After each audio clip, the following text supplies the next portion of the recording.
Well, Richard, welcome to the show. It's such an honour to have you here with Bite Size Pictures. Oh, thank you very much. A pleasure to be here. You cover a very broad spectrum of mediums, like you're saying, with art and film and music. Is there any particular form or medium which you think best imparts your message? Is there one kind of preference?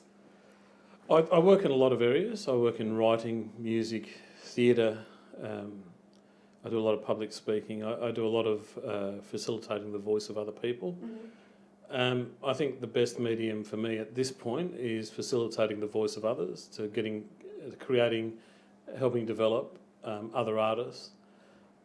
My job preference, if that's what you're leaning towards, I'd rather be a park ranger up the bush. Yeah, that's awesome. The stages are a bit, you can get addicted to the stage. Yeah. I've seen a few people do that, and I prefer not to be. Right. So you feel that it kind of comes more so from getting back to the basics and imparting a message from what you feel is best for that particular voice at that time?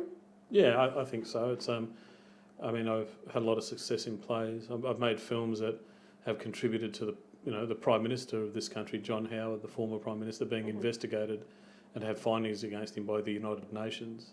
I've made films about being in war zones, about deaths in custody, about kids and cigarette smoke. I've directed Blue Healers. I think I was the first Aboriginal to direct commercial television. Wow. And these types of things are they're a heavy responsibility.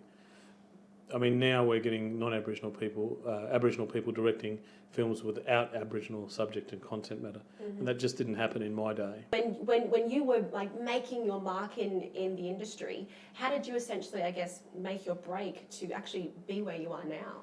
The Australian Film Commission, the Indigenous branch, called out for writers, and I put mine in. There were 76 of us. 10 were selected by a committee, and 6 got selected after that. So there was a workshop for the 10. 6 were selected, and we made the series Sand to Celluloid, and it went out and it became the most successful 6 short films ever out of Australia. I ended up in Cannes and was nominated for 4 AFI awards. Prior to that, there had been a film called Who Killed Malcolm Smith, about a death I investigated, which is on YouTube. It's a very heavy film. But basically there was a whole heap of events that opened up the door. Wow.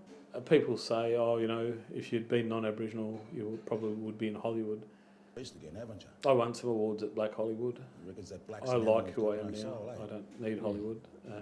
That's what he said. I don't necessarily want it. I like facilitating the voice of other people.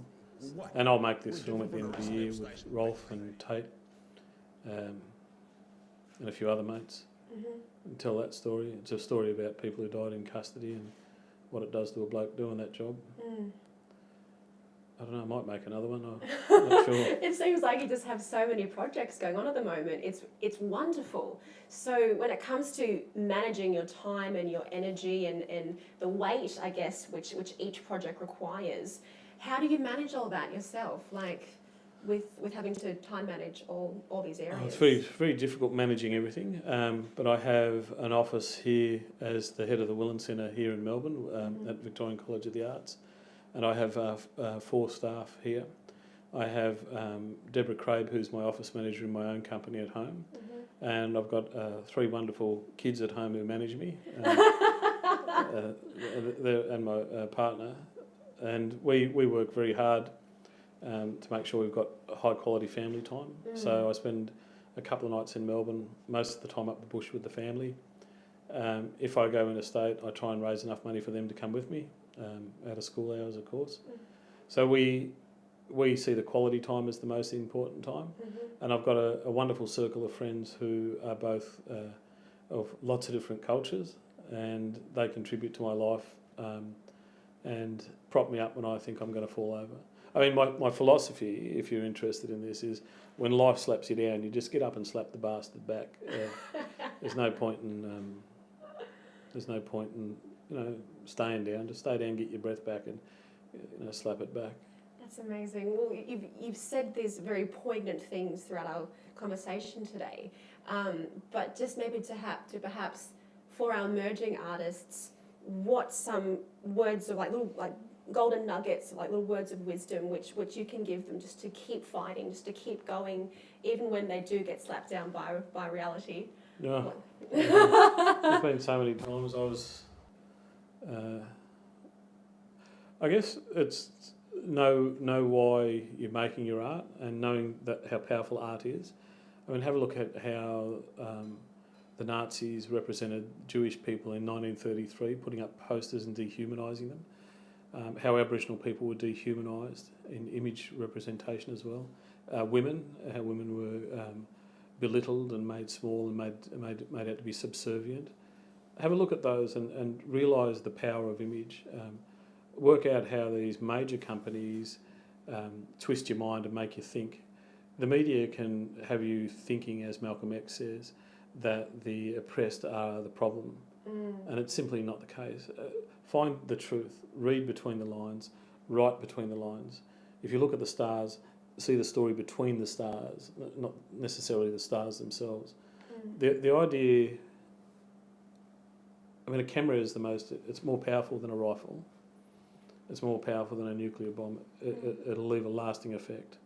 It'll damage. I mean, Facebook's an example of that. The way we, cyberbullying, the way we dehumanise each other. The reason I was successful, very simply, is not because I'm a great filmmaker. It's not because I'm a great artist. It's simply because I chose to humanise what had been dehumanised. Wow, Richard, it's been so inspirational just to speak with you today. Thank you. Thank you so much for your time and meeting with us here for Bite Size Pictures. And as you've heard it from Richard, let's go out there and find your voice and find your truth.